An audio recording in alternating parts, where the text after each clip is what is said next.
এবং নর্থ ইংল্যান্ডবাসীর প্রবল প্রতিবাদের মুখে বাংলাদেশ বিমানের ম্যানচেস্টার সিলেট রুটের বন্ধের সিদ্ধান্তে পরিবর্তন।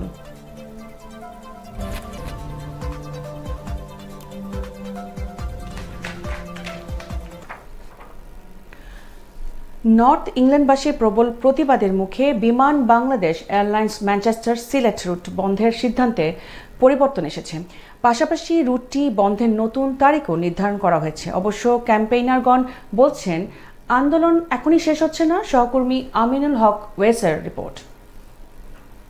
নর্থ ইংল্যান্ডবাসীর প্রতিবাদের মুখে Biman Bangladesh airlines Manchester Sylhet route বন্ধের সিদ্ধান্তে পরিবর্তন আনতে বাধ্য হয়েছে।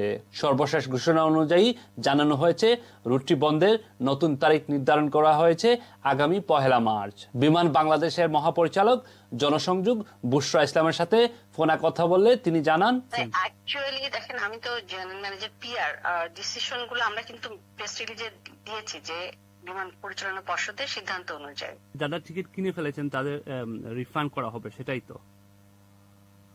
হ্যাঁ, মার্চের পরে। আর এখন যারা বাংলাদেশে রয়েছেন, যারা এই মাসের শেষে আসবেন অথবা মার্চের শেষের দিকে আসবেন, তাদের কি হবে?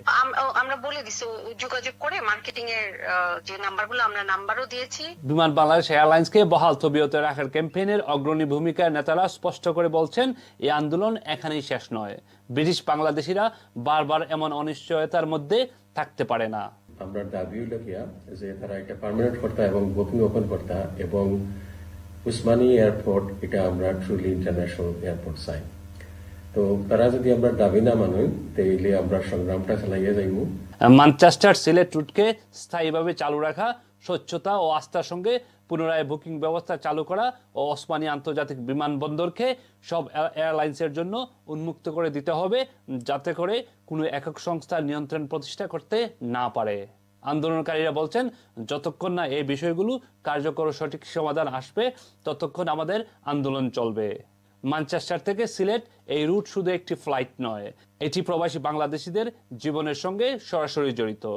এখন দেখার বিষয় দাবি আদায়ে আন্দোলন কতটা প্রভাব ফেলতে পারে। গ্রেটার ম্যানচেস্টার থেকে আমিনুল হক ওয়েস, এটিএন বাংলা।